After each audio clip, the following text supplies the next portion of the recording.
Este estudio tiene la finalidad de dar a conocer con mayor énfasis a nuestro Dios. Darlo a conocer, aunque ya ustedes lo conocen por supuesto, pero ver y por todo lo que Él es y por todo lo que nos ha permitido tener comunión con Él, y de esa manera vamos a buscar entender a nuestro Dios, a nuestro Todopoderoso, entender, reconocer, vivir y hacer más sensible a la iglesia, escuchen esto, hacer más sensible a la iglesia de su presencia y saber quién es nuestro Padre Celestial a fondo, realmente, y que el creyente, todos ustedes crezcan más espiritualmente y tengan un más alto concepto de Dios por encima de todo lo que existe, un más alto concepto de lo que es Dios y todo lo que existe. Hemos tomado gran parte del material de A.W. Pink. Sin embargo, he incluido algunos otros puntos, he incluido también de varios autores que creí pertinente darles a conocer para tener un concepto así muy general, muy condensado, como les dije, y bastante nutrido de lo que son los atributos de Dios. Así que lo más probable es que estudiemos más atributos de Dios en lo que normalmente conocemos. Hay muchísimos realmente. Probablemente ya conoces los convencionales, ¿no? Normalmente has estudiado sin duda lo que está ahí en Fundamentos de la Fe. Ustedes, ¿cuántos han estudiado Fundamentos de la Fe? Bueno, ahí hay 11 me parece. Como santidad, rectitud, justicia, soberanía, eternidad, inmutabilidad, omnisciencia, omnipresencia, omnipotencia, amor, verdad y misericordia. Esos son los que están ahí en Fundamentos de la Fe. Y son lo suficientemente útiles, realmente son lo suficientemente útiles para entender al Señor, pero todavía hay algunos otros que nos van a ayudar grandemente también a entenderlo más, ¿no? Vamos a observar un poquito acerca de lo que es el autor. ¿Quién es el autor de este estudio? Obviamente no vamos a ir a las Escrituras. El autor de este estudio, su nombre completo fue Arthur Walkington Pink. Arthur Walkington. Fue un evangelista y erudito bíblico, conocido por su firme postura calvinista y su gusto por las enseñanzas puritanas. Pink, en medio de una era dominada por la oposición a las tradiciones teológicas, también tuvo esa lucha Charles Spurgeon tremendamente. Y quiero aclarar que A.W. Pink no es uno de los puritanos. Al principio habíamos pensado que sí, pero no era puritano. Los puritanos fueron en el siglo XVII aproximadamente, y fueron una facción radical del protestantismo que tuvo su origen en el período reformista inglés, que se desarrolló durante el reinado de Isabel I. Entonces, no es un puritano, pero realmente es un seguidor implacable de los estudios y de la doctrina calvinista, ¿no? Durante el siglo XVI, un sector importante de la Iglesia de Inglaterra sentía la ruptura definitiva, con la Iglesia católica. No se había terminado de producir esa ruptura, ya que buena parte de la liturgia y las creencias seguían siendo muy similares. El dogma central del puritanismo era la autoridad suprema de Dios sobre los asuntos humanos. Para algunos tal autoridad se expresaba en la predestinación enseñada por Juan Calvino, pero no todos estaban convencidos de eso. No todos compartían esta opinión. Además, los puritanos subrayaban que el individuo debía ser reformado por la gracia de Dios. Cada persona a la cual Dios mostraba misericordia debía comprender su propia falta de valor y confiar en que el perdón que solamente está en Cristo, por lo que por gratitud debía seguir una vida obediente, humilde y que fuera consagrada, por supuesto. Entonces los puritanos más famosos fueron, por ejemplo, Tomás, entre otros, ¿no? Hubo muchos, ¿eh? Unos estaban muy bien y otros estaban medio, como que no aceptaban mucho, por supuesto, la doctrina, pues, fundamental, ¿no? Thomas Gogle, William Breed, Thomas Manton, John Flavel, Richard Sleever, Stephen Charnock, William Bates, John Owen, que ya lo conocemos, ¿se acuerdan? John Owen, que muchas de ustedes estudiaron con Lucy, mi esposa, la de la mortificación del pecado, ¿no? John Owen. John Hauck y Richard Baxter, de entre muchos otros, pero estos son los más conocidos, y mucho de lo de que ellos enseñaron, enseñaba Pink, también lo practicaba y lo enseñaba. Arthur Walkington Pink nació en Nottingham, en Inglaterra, el 1 de abril de 1886, y se convirtió al cristianismo en 1908, a la edad de 22 años. Aunque nació entre paredes cristianas, antes de convertirse emigró a una sociedad teosófica. Practicaban la teosofía. ¿Qué significa eso? Bueno, ellos practicaban, era como del ocultismo gnóstico, grupo precursor del movimiento de la nueva era popular en Inglaterra en aquel entonces. Ya, fíjense, ¿desde cuándo? Bueno, desde la palabra de Dios también podemos encontrar muchos principios ahí que hemos estudiado, incluso cuando pues ya se practicaba la nueva era. Sobre todo esa lucha tuvo Juan, ¿se acuerdan? Cuando estuvimos estudiando las 3 epístolas, obviamente vimos cómo los gnósticos estaban ahí atacando fuertemente a la iglesia. Bueno, pues él lo practicaba, ¿no? Antes de convertirse. También era un conjunto de doctrinas religiosas que defienden que el conocimiento de Dios se puede alcanzar sin necesidad de la revelación divina. Tremendo, ¿no?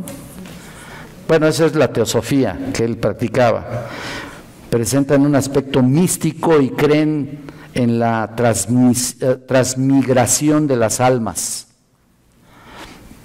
En otras palabras, creen que un alma puede emigrar inmediatamente a la presencia de Dios sin que tenga que pasar por un arrepentimiento, ¿no? Tremendo, ¿no? Y rápidamente adquirió prominencia dentro de sus rangos. Su conversión tuvo lugar a partir de las pacientes amonestaciones, fíjense nada más, de su propio padre. Estamos hablando de Pink, ¿no? A partir, obviamente, de las Escrituras. Él le explicó las Escrituras y le dijo cómo eran realmente la palabra de Dios y la salvación. Y fue en el pasaje de Proverbios 14:12, cuando le dijo: hay camino que el hombre le parece derecho, pero su fin, ¿camino de qué? De muerte. Eso fue lo que trabajó muchísimo el padre de Pink con él, ¿no? Y particularmente, pues, golpeó su corazón y terminó de rodillas, ¿no? Y realmente le obligó a renunciar a la teosofía y a seguir a Jesucristo. Eso de lo obligó aparece en las notas que encontré ahí, ¿no? Sin duda, muchas cosas tenemos que hacerlo así, ¿no? Ya después encontrarán el camino para realmente doblegar su rodilla voluntariamente. Pero al principio es doblegarlos, ¿no? Obligarlos. Y así sucede, ¿no? Con algunos de nuestros hijos, ¿no? Recuerdo que un pastor decía: mira, tú oblígalos a venir a la iglesia, ya agarrarán su religión, ¿no? Pero ¿qué significa eso? Realmente significa que los conduzcas al camino de la verdad, y estamos seguros que si es del Señor, ellos finalmente entregarán su corazón, ¿no? Bueno, el caso es de que así le hizo el padre de Arthur. Y bueno, deseando crecer en el conocimiento de la Biblia, Pink emigró a los Estados Unidos para estudiar en el Instituto Bíblico Moody, pero abandonó luego en tan solo 2 meses ahí de estar estudiando, y comenzó su primer ministerio pastoral en Silverton, Colorado, y en 1916 se casó con Vera E. Russell, 8 de junio de 1893. Bueno, él nació el 8 de julio de 1893 y murió el 17 de julio de 1962. Bueno, ella era oriunda de Kentucky y sin embargo solo permaneció 2 meses en Colorado y luego pasó por California y después a Gran Bretaña. Entonces, de 1925 a 1928 sirvió en Australia como pastor de 2 congregaciones, desde 1926 a 1928, donde regresó luego a Inglaterra y luego al año siguiente a los Estados Unidos. Eventualmente pastoreó iglesias en Colorado, en California, Kentucky y en el sur de Carolina del Sur. En junio de 1922 editó una revista mensual titulada Estudios sobre las Escrituras. Tú te das cuenta de lo que hace este hermano Arthur Pink, y de veras tantas cosas escribió, pero montones de cosas de la palabra de Dios, por supuesto, montones de escritos, estudios bíblicos, de doctrinas fundamentales, fuertes, y uno se pregunta, bueno, ¿yo qué he escrito? No he escrito nada, ¿verdad? De veras me puse a pensar eso, dije yo, bueno, no he escrito nada. Bueno, solamente mis estudios y mis predicaciones, ¿no? Pero tremendo, ¿no? Y era bastante joven en un momento dado, ¿no? En junio de 1922, bueno, ya les dije que editó esa revista, y esa revista se inscribieron alrededor de 1000 suscritos, incluyendo a predicadores cristianos ingleses de nivel mundial, y se convirtieron en las bases de sus posteriores libros publicados. En 1934 Pink regresa a Inglaterra y en unos pocos años hizo de su ministerio cristiano al escribir libros y panfletos, mudándose luego a la isla de Lewis, Escocia, en 1940. Pink murió de anemia en Stornoway, Escocia, el 15 de julio de 1952. Yo tenía mal aquí el dato, la fecha que les di anteriormente, 1962 era de su esposa, murió su esposa algunos años después, pero él murió en 1952. Y luego de su muerte, sus obras fueron republicadas por un número de casas casas de publicación, entre otras Baker Book House, Christian Focus Publication y Moody Press. Bueno, y como resultado han alcanzado una audiencia tremenda de este hombre. El biógrafo Ian Murray dice que Pink, dice él así, la amplia circulación de sus escritos después de su muerte lo convirtió en uno de los autores evangélicos más influyentes de la segunda mitad del siglo XX. Sus escritos provocaron un renacimiento de la publicación expositiva y enfocaron el corazón de los oyentes en la vivencia bíblica. Pink no aparece en muchos de los diccionarios bíblicos, ni tampoco en muchas historias religiosas. Pero ahí están sus libros, ahí está su trabajo, un trabajo alrededor de unos 50 años trabajando al respecto. Y es lo mismo que vemos en el pastor MacArthur, ¿no es cierto? Él tiene, por supuesto, 50 años ya de pastor y ha escrito muchísimas cosas, ¿no?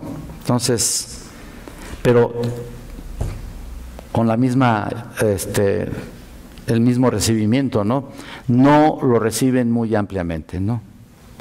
Uno dice, bueno, el pastor MacArthur escribe increíblemente bien y ha sido base para mi vida y lo puedo testificar, y por supuesto, pero no en todos lados es bien recibido.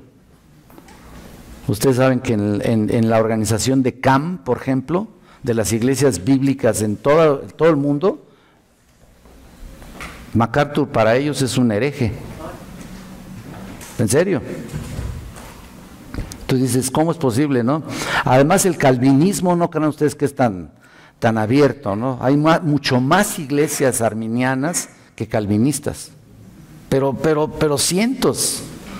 Entonces no es bien recibido. Realmente, pues así están las cosas. Cuando se escribe de una manera tremenda como Pink, como el pastor MacArthur, pues no siempre es bien recibido.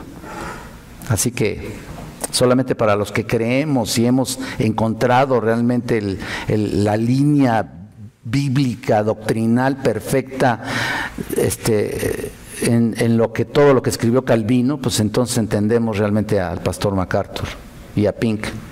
Fuera de eso, pues no muchas iglesias lo reciben. Bueno, los atributos de Dios es una serie de virtudes que Dios vive en sí mismo. Es una definición que encontré y creo que es una de las más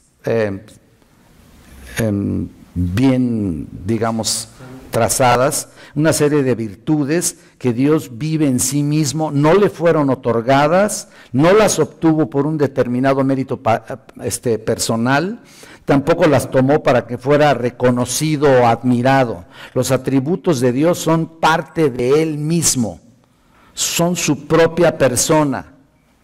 Y por supuesto cuando lo conocemos, terminamos glorificando su santo y precioso nombre, ¿no es cierto? Si deseamos conocer a Dios en verdad, debemos estudiar sus atributos. Escuchen esto, si deseamos conocerlo, la creencia determina el comportamiento. Es una frase muy importante. La creencia determina tu comportamiento. ¿Lo entiendes más? Va a determinar tu comportamiento. Y ahí está la importancia de tener una visión verdadera y correcta de Dios. Cuanto más altos sean nuestros pensamientos, escuchen esto, nuestros pensamientos de Él, más exaltadas y santas y gloriosas serán nuestras vidas. Cuando tenemos un alto concepto o el mejor alto concepto de lo que podamos nosotros comprender y asimilar, porque hay cosas que no tan fácilmente asimilamos.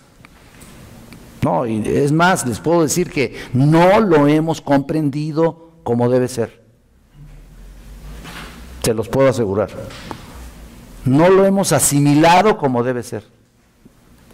De hecho, estoy convencido que un estudio serio de las características de Dios nos llevará inevitablemente a adorarle de una forma más sincera, a confiar en Él más completamente, a servirle con más fidelidad y a buscar conformarnos más a Él en todos nuestros caminos, a aplicar con mayor gozo su palabra y en particular sus ordenanzas, a ser realmente felices con lo que tenemos y por lo que somos, a aceptar todo lo que Él determine para nosotros, que siempre será bueno en gran manera, aunque nos parezca a nosotros no tan bueno, ¿no?, lo que nos esté pasando. Siempre se tendrá un propósito específico para ti y para mí. Y tenemos que comprender todo lo que primero tenemos que conocerlo a Él y por supuesto aceptar todo lo que Él determine para ti y para mí. El estudio de los atributos de Dios no es nuevo realmente. Moisés tuvo una grandiosa revelación en el Sinaí. Ustedes han de recordar, ahí descubrió varios de sus grandiosos atributos. Noten Éxodo, apunten, yo se los leo, Éxodo 34 del 6 al 7, creo que lo tienen ustedes ahí. Dice ahí, pasando Jehová por delante de él, proclamó, Jehová, Jehová, fuerte, misericordioso y piadoso, tardo para la ira y grande en misericordia y verdad, que guarda misericordia a millares, que perdona la iniquidad, la rebelión y el pecado, y que de ningún modo tendrá por inocente al malvado, que visita la iniquidad de los padres sobre los hijos y sobre los hijos de los hijos hasta la tercera y cuarta generación. Incluso déjenme decirles que el Salmo 139 también, David celebra la omnisciencia de Dios. ¿Te acuerdas lo que dice ahí? ¿A dónde me esconderé de tu presencia? Es una omnisciencia ahí.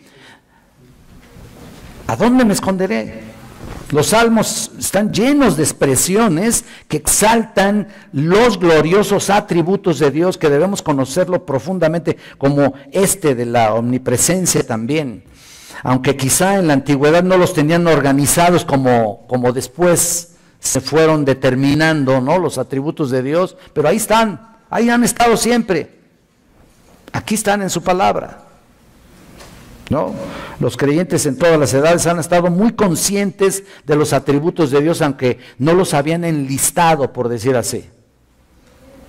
En tiempos más modernos nos remontamos a los años 675 al 749 después de Cristo. Un tal Juan de Damasco, teólogo de la Iglesia Ortodoxa Oriental, le intrigó el tema de los atributos de Dios, le intrigó. Estudiando toda la Biblia, aquí investigó hasta el cansancio y determinó clasificarlos por categorías. Me pareció interesante, ¿no?, compartírselos también, ¿no? Así que preparó una lista que hasta hoy ha sido concluyente, única, preciosa, verdadera. Dividió los 18 atributos escogidos en 4 categorías. Ahora, él dijo 18. Después de estar estudiando los atributos de Dios, sinceramente me di cuenta que conté más de 20, ¿no? Y digo, ¿qué tiene? Los que sean, ¿no? Muchísimas cosas hay de la palabra de Dios, pero este hombre, Juan de Damasco, los clasificó de una manera muy ordenada, y él dijo que eran 18, ¿no? Bueno, vamos a ver cuántos encontramos, ¿no? Pero estos atributos escogidos fueron en 4 categorías. Ahí lo tienen ustedes, creo, ¿no? A, Dios respecto al tiempo. Obviamente de aquí derivan los demás, ¿no? Son 4 categorías nada más. Pote es la palabra. ¿Cuándo? O sea, ¿qué quiere decir? Sin principio, no credo, no creado, no generado, imperecedero, inmortal y eterno, ¿no? Después estos los vamos a estudiar, ¿no? Ahorita les estoy dando solamente una lista general de lo que Juan de Damasco escribió y los clasificó en 4, ¿no? Ahí está la primera, en tiempo. La segunda es en espacio, Dios respecto al espacio. Pou, ¿dónde? Ya vieron ustedes cuándo y ahora dónde. Y aquí significa infinito, irreductible, ilimitado, y 4, poder infinito. Casi se parece al primero. Pero ahí están. Esto es en cuanto al espacio. Entonces ya llevamos tiempo, espacio, y vean la C, materia. Dios respecto a la materia, ti, que es qué. Entonces ya vemos cuándo, dónde, qué. Y vean ustedes, esto es simple, no compuesto, incorpóreo, sin flujo. Luego los vamos a ver cada palabra, ¿no? Pero ya te das cuenta más o menos de cada palabra, incluso conoces algunas, conocemos algunas, a primera vista los conocemos. Hay otras que tenemos que estudiarle a ver qué palabra está diciendo aquí, ¿no? Bueno, lo vamos a estudiar primeramente Dios, ¿no? Y ahí está. Y luego vean la 4, Dios respecto a sus cualidades. Poión, el cómo. Entonces tenemos cuándo, dónde, qué, cómo. El cómo es desapasionado.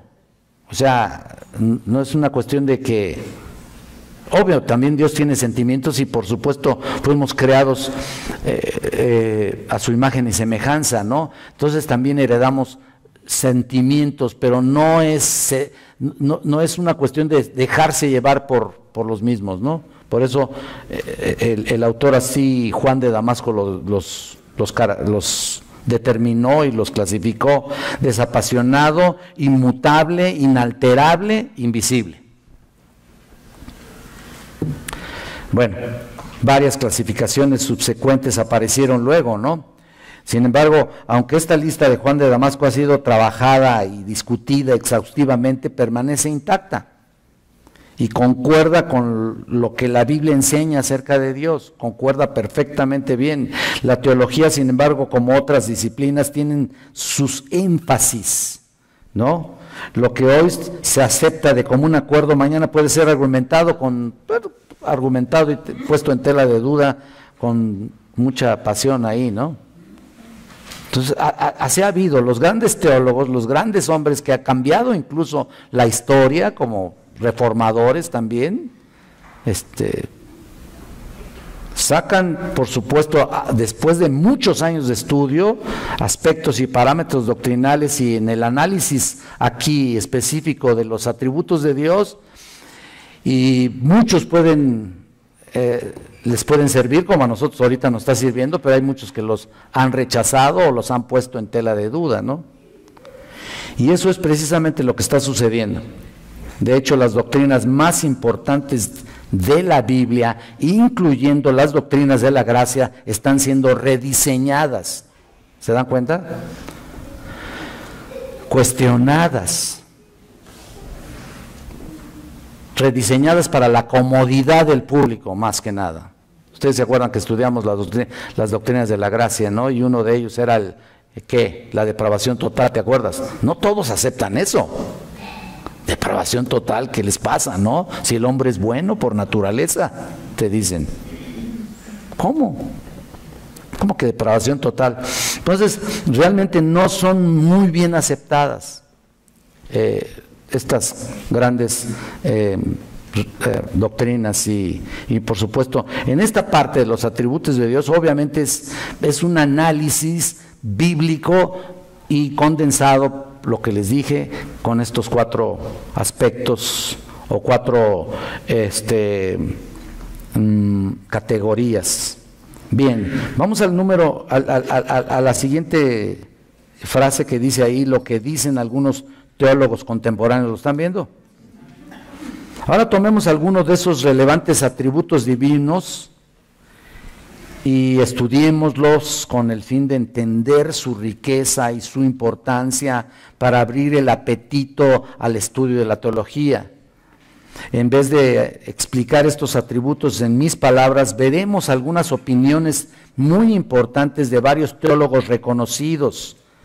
Si tomas un texto de teología y buscas la sección de los atributos de Dios, vas a observar que normalmente se dividen en 2. Son atributos incomunicables, ahí lo tienes tú, y atributos comunicables. Algunos que estudiaron en el seminario se dieron cuenta de eso. Incomunicables y comunicables. Y la nomenclatura pues es fácil de entender. Noten, en primer lugar, los atributos incomunicables de Dios son los atributos de Dios que no comparten ni comunica a nadie. Obviamente, pues o sea, son en sí, en términos generales, algo que no sabemos de Él, pues, y no sabemos de lo que nos pueda comunicar, ¿no? Como lo que aparece en Deuteronomio 29, ¿no? ¿Se acuerdan ustedes? Todo lo que está revelado es para nosotros, pero lo que Dios tiene en el pensamiento, pues ¿cuándo lo vamos a entender? Nunca. ¿Hasta cuándo? Miren, yo les puedo asegurar que ni cuando estemos en el cielo, porque seguiremos con las limitaciones normales. Aun cuando seremos transformados, tendremos un cuerpo nuevo, tendremos una mente distinta, tendremos una mente que vamos a entender lo que Dios nos dice, ¿no? Pero no creo que lo entendamos completamente. Aún en eso no creo. Porque pues si no estaríamos en el nivel de Dios, ¿se dan cuenta? Si no seríamos como dioses también. Entonces, Vean ustedes, aquí los incomunicables es que a veces no sabemos muchas cosas. De hecho, todo lo que está revelado es lo único que tenemos para saber de Dios. Y si con esto tenemos dificultad para entenderlo, tenemos dificultad para aplicarlo, tenemos dificultad para estudiarlo, imagínense todo el pensamiento de Dios. En su mente infinita, nosotros somos finitos, no entendemos, no tenemos la capacidad de, ¿me explico? Entonces, y son 4, mira, los atributos incomunicables de Dios son, lo tienen ahí, ¿verdad? Aceidad,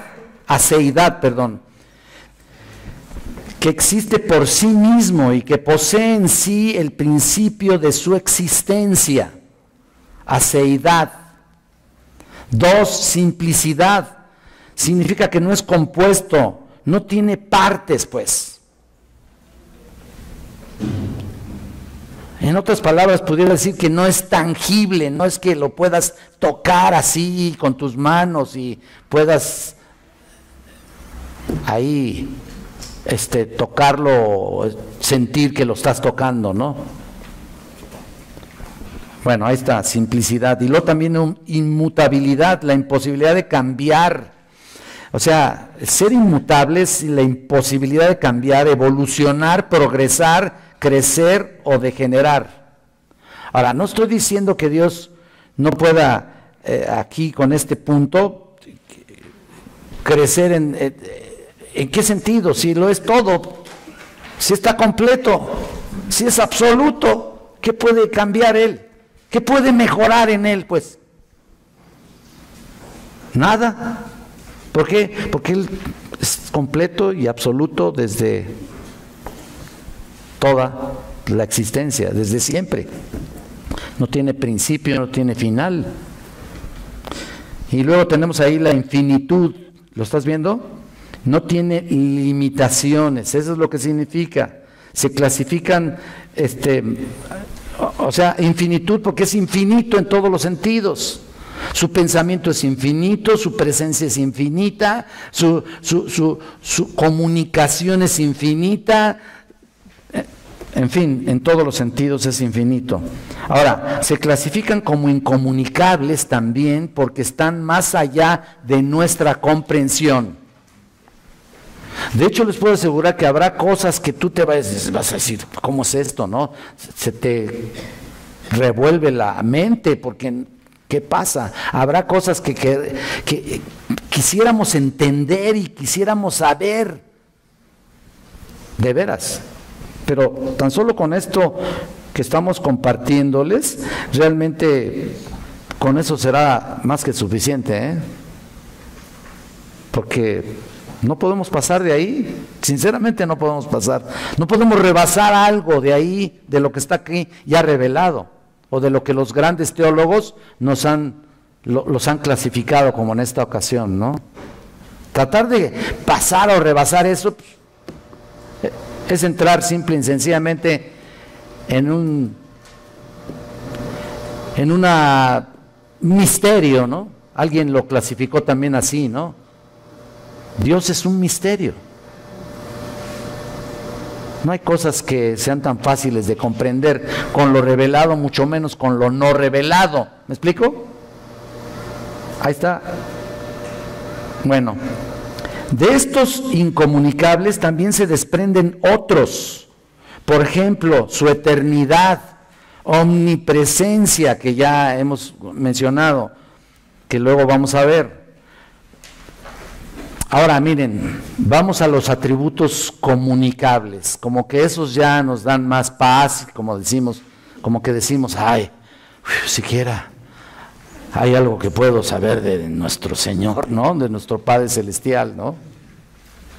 Qué bueno que hay comunicables, ¿no? ¿Te imaginas que no hubiera nada de comunicación con Él? Bueno, pues Dios se manifestó y lo vemos en la palabra de Dios. Dios se manifestó desde un principio, ¿no? ¿Desde qué? Desde que hizo los cielos y la tierra, ¿no? Dios es espíritu, ¿no? Y ahí comenzó todo, por supuesto. No comenzó en Él, comenzó en lo creado. Bueno, los atributos comunicables son los que Dios comparte con nosotros, que es soberanía. Lo tienes ahí, ¿no? ¿No lo tienes? Sí. Sabiduría, bondad, amor, santidad, justicia, veracidad y soberanía limitada. Es decir, aun cuando Dios tiene esas cualidades de forma perfecta, nosotros las tenemos de manera imperfecta y limitada. Limitada. No ilimitada. O sea, Él es todo, nosotros somos nada. Entonces, ahí también podemos ver omnisapiencia, que tiene todo el conocimiento. Omnisapiencia. Y podemos ver también que es misericordioso. Bueno, como les digo, encontré bastantes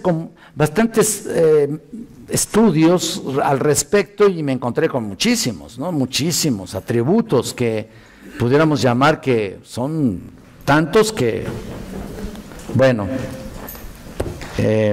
voy a mencionarles los que estudié y los que podemos comprender también, ¿no? Pero reflexionando, esta clasificación de atributos de Dios tienen en dos categorías principales, incomunicables y comunicables. Nos damos cuenta que aunque útil, no es perfecta. Eso se debe a que no hay atributo de Dios que sea completamente comunicable. Bueno, ya por eso hay incomunicables, ¿no? Sobre todo si Él no desea comunicarnos algo. Y por otro lado, tampoco hay atributos de Dios que sean completamente incomunicables, sobre todo si sabemos que Dios puede comunicarnos algo por medio del Espíritu, ¿no?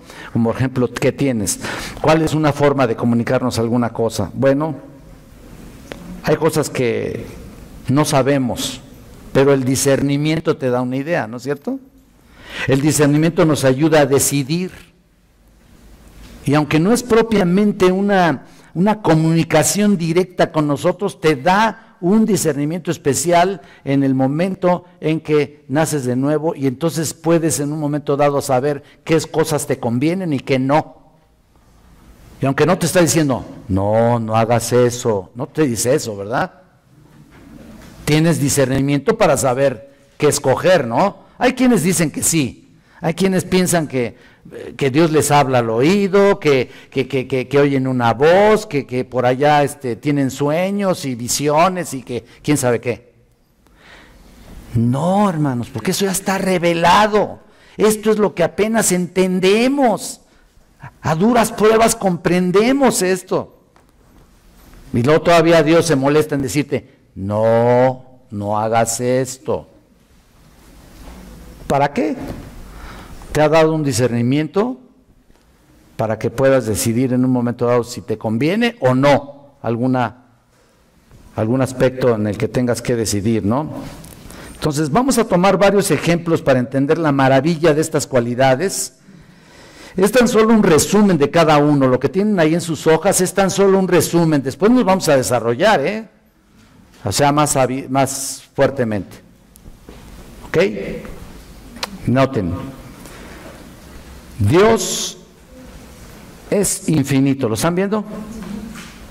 Bueno, hay varios salmos aquí muy importantes.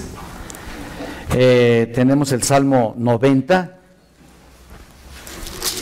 No quisiera verlos todos porque nos tardaríamos muchísimos, pero sí tienen los versículos o no. No se los di, ¿verdad? Salmo 92, apúntenlo ahí. 92, que dice, antes que naciesen los montes y formasen la tierra y el mundo, desde el siglo y hasta el siglo, tú eres Dios. Dios es infinito. También tenemos el Salmo 102, 12. No sé si, vamos a leerlos los que más podamos. Dice, mas tú, Jehová, permanecerás para siempre y tu memoria de generación en generación. Para siempre. Y tan solo, aun cuando es la revelación de Dios, no es así algo que esté completamente claro al respecto. Y se los digo por qué, porque a veces el lenguaje, nuestro lenguaje y nuestras limitaciones no nos permiten ir más allá de lo que ya comprendemos.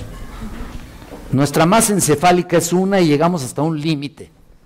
Más allá ya no podemos. Mírate lo que dice el autor aquí: mas tú, Jehová, permanecerás para siempre. Es toda la palabra que puede decir. Hay veces que nuestro lenguaje no nos ayuda. Ahora vean, Efesios 3:21.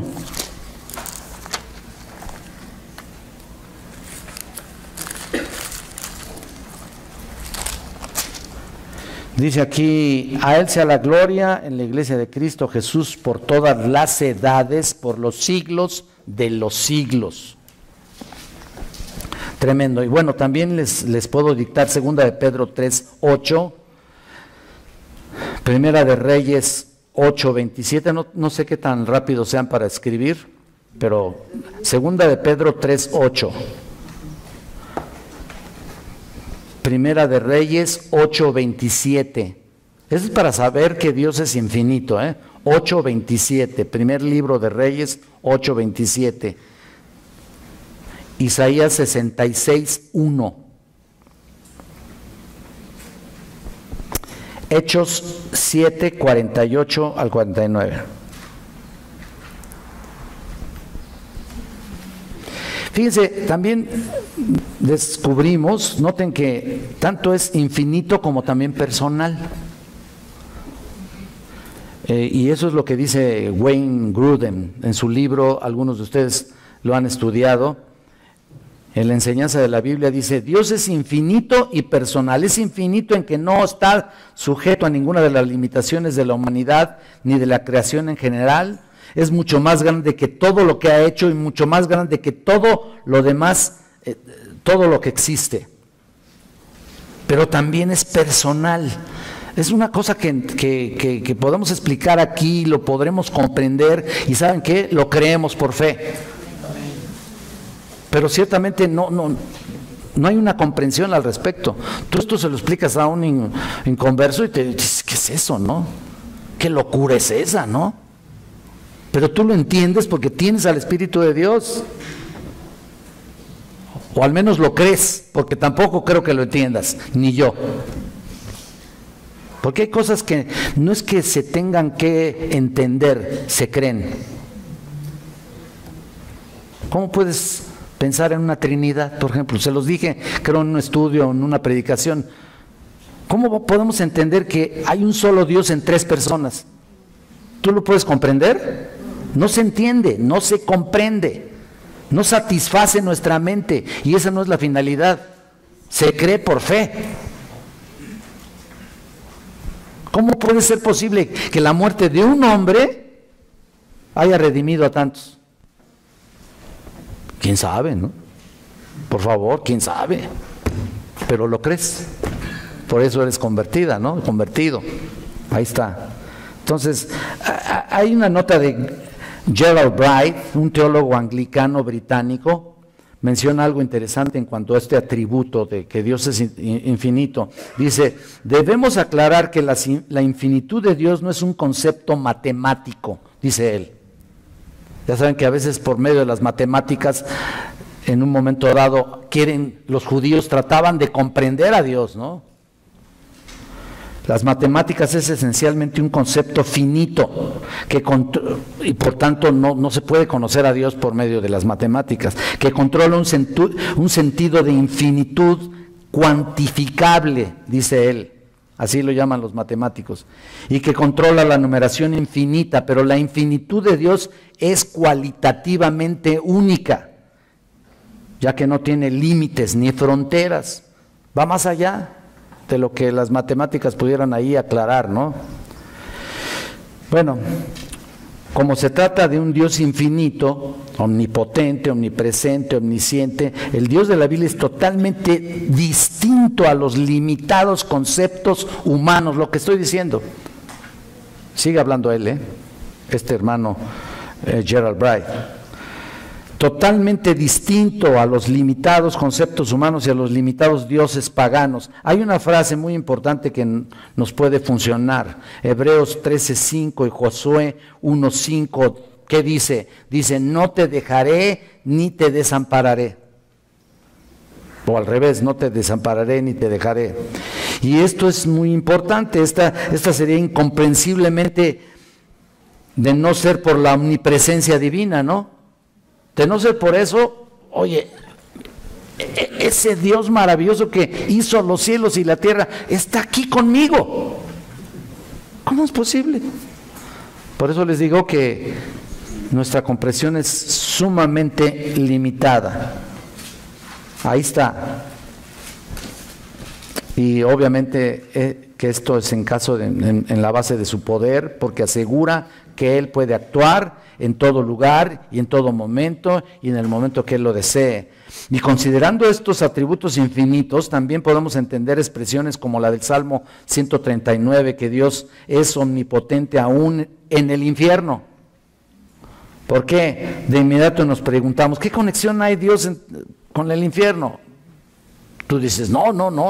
Bueno, momento. Primero, que Él fue su creador, porque ¿quién más creó el infierno? Pues Él lo creó. Pero, ¿saben otra cosa? También Él es el carcelero, por decir así. Y bueno, y no es que Dios quiera echar al infierno a la gente. Ellos solo se van, ¿no? Solitos.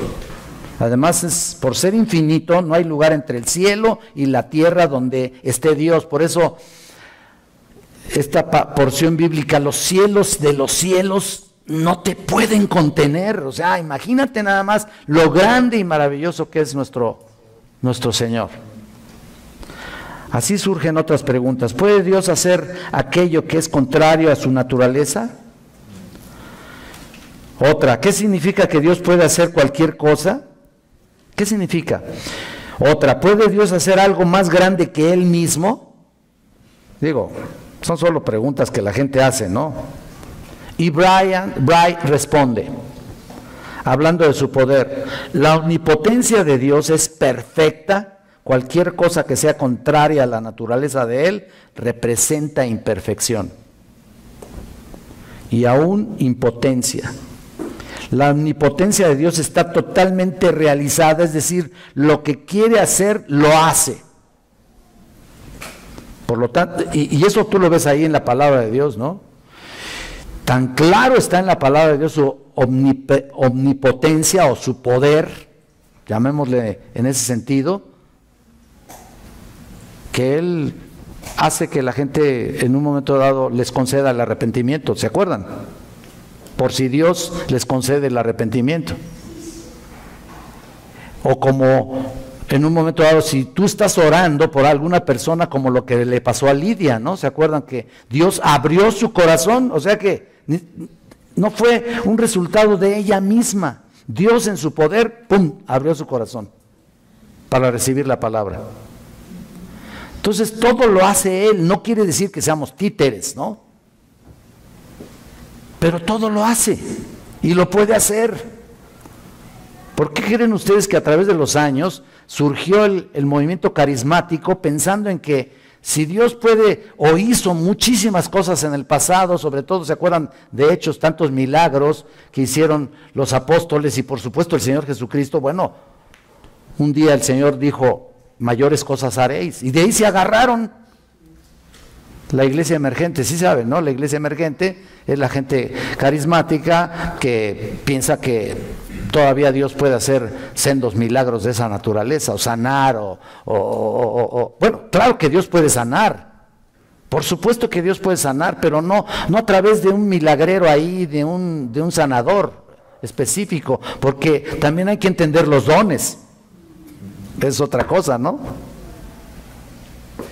Hay que entender los dones y hay que saber cuáles son los vigentes y cuáles son los permanentes. Esa es otra cosa. Entonces, ¿se dan cuenta? En este sentido, Dios puede hacerlo todo, pero tiene sus etapas específicas para realizar aquello que está determinado por Él mismo. Y ahí está, la omnipotencia de Dios es perfecta. Lo que dice este hermano, cualquier cosa contraria a la naturaleza de Él representa imperfección o aún impotencia. La omnipotencia de Dios está totalmente realizada. Ahí está. Es decir, lo que quiere hacer lo hace, por lo tanto, ni peca, ni tiene relación con la maldad, ni tiene comunión con la injusticia. Como dice en 2 Corintios 6, 14, ¿qué relación hay Cristo con Belial? ¿Se acuerdan lo que dice? O la luz con las tinieblas, o la injusticia con la justicia. Además, cuando vemos el actuar particular del poder de Dios dentro de nuestro universo, tenemos que reconocer que en realidad es una manifestación de su acción dentro de la eternidad de Dios. Bueno, propósito segundo que tienen ahí: Dios es eterno.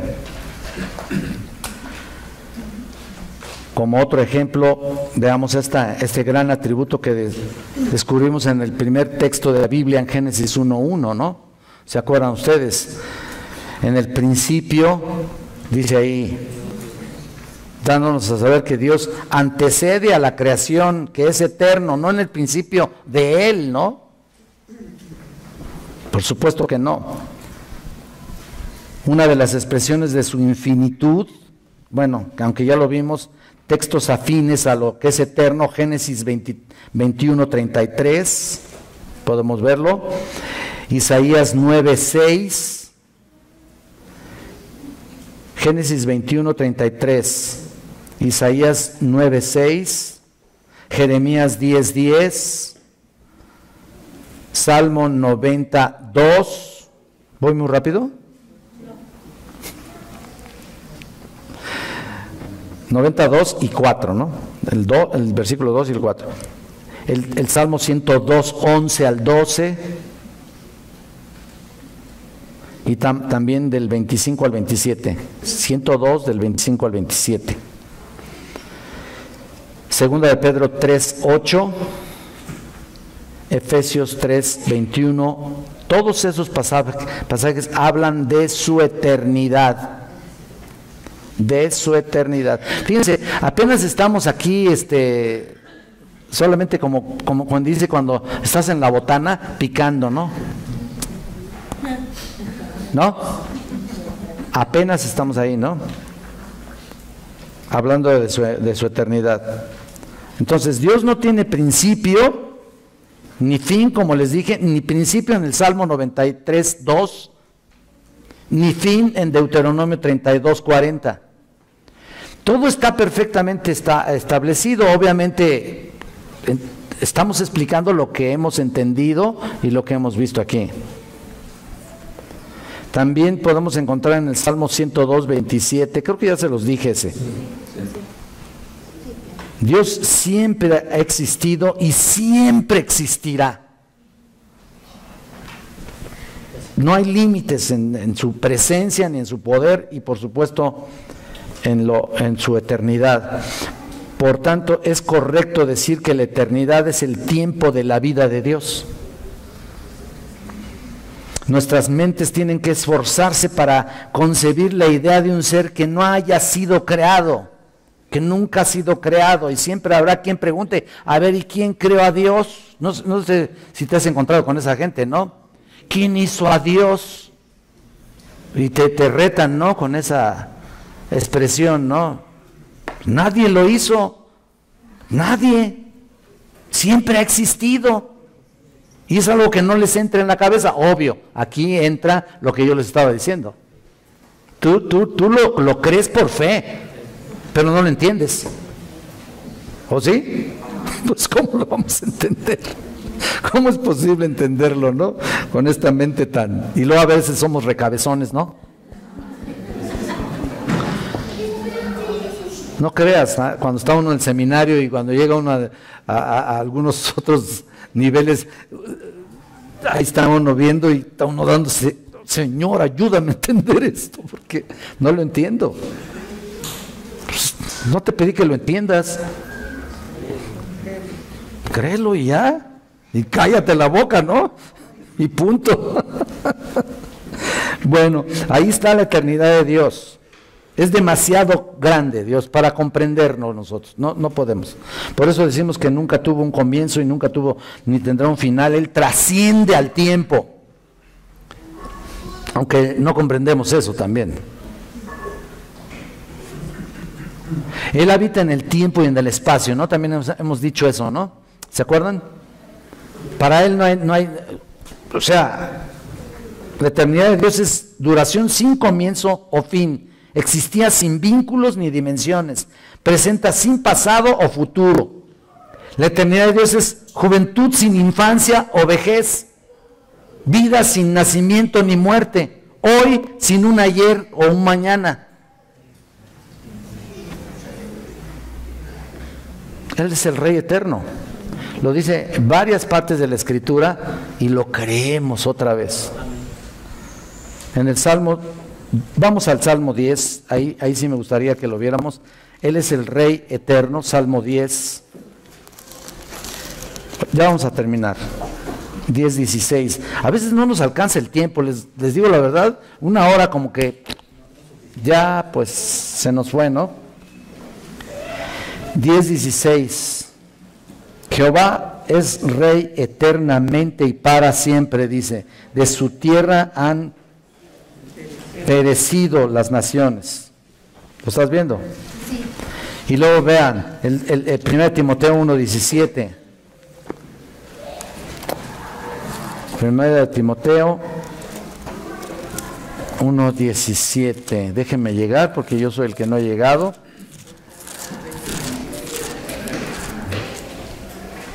Por tanto, al Rey de los siglos, fíjate lo que dice, inmortal, invisible, al único y sabio Dios sea honor y gloria por los siglos de los siglos. Amén.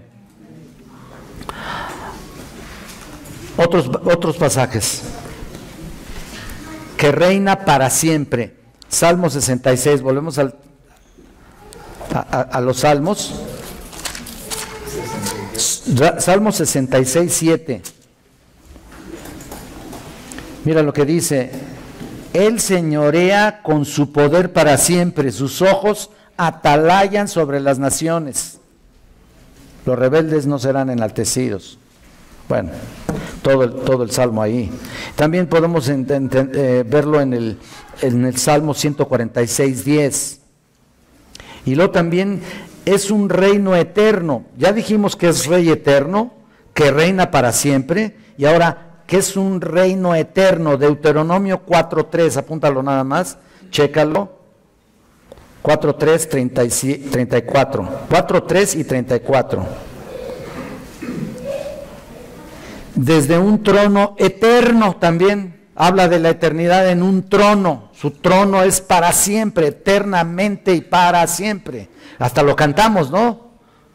Eternamente y para siempre. No sabemos ni lo que estamos diciendo, pero lo estamos cantando. ¿O no es cierto? Lamentaciones 5:19. Son las lamentaciones que deberíamos de tener todos los días en nuestro quebrantamiento espiritual. ¿Qué? Lamentaciones 5:19. Es el trono eterno. Miren, por último, Abraham fue el primero en describirlo como el Dios eterno. Y aquí sí me gustaría que vayamos rápidamente ya por último en Génesis 21. Génesis 21. En el versículo 33. Plantó Abraham un árbol tamarisco en Beerseba e invocó ahí el nombre de Jehová, Dios eterno. Nada más quería leérselos. Eso es Abraham. Y también Moisés en la eternidad de Dios dijo: el eterno Dios es tu refugio y acá abajo los brazos eternos. Deuteronomio 33:27. Y así la próxima semana les voy a hablar de Eliú también, y varios otros personajes que hablaron de su eternidad. Apenas vamos en el Dios eterno, ¿de acuerdo? Vamos ahí a pararle. No me gustaría, pero hasta me gustaría ya comenzar una especie de seminario aquí para estudiar así sin límite de tiempo, ¿no? Sí, el problema está en que lleguen, digo, y la segunda está en que no tengan límite de tiempo para irse, ¿no? Pero no creo. Todos tienen que irse, o pusieron la olla de los frijoles a cocer y se les está quemando, entonces se tienen que ir. Vamos a despedirnos con una oración. Vengan por favor, todos los que están aquí están ordenados, que vengan la próxima semana puntuales. Do you understand me? Puntuales. ¿Me entendés vos? ¿O en qué idioma les puedo hablar? Ese fue en argentino, ¿no? ¿Me entendés vos, no? Sí, hay quien dice que hay idioma. ¿En qué quieres que te hable? ¿En argentino o en español? Eso es lo que dicen algunos. Bueno, los espero a las 9:30 en punto, no a las 10. Vamos a orar. Señor, te damos gracias por este tiempo, este momento. Gracias por tu bondad, gracias porque nos sigues dando pues información, y en términos generales estamos viendo algo distinto a lo que es una exposición bíblica, pero sabemos que es un tema muy importante e interesante para nosotros, para entenderte más y saber que, Señor, que hay un límite para conocerte, y más allá no podemos pasar esa línea, pero Señor, sabemos que tú nos das no solamente un entendimiento más claro y más pues lógico para nosotros, sino también nos das una fe más creciente, una fe más fuerte, una fe más establecida en tu persona, Señor. Ayúdanos a comprenderte, a discernirte y a que nuestra fe siga creciendo para alabanza de tu gloria. Te lo pedimos en el nombre de Cristo. Amén.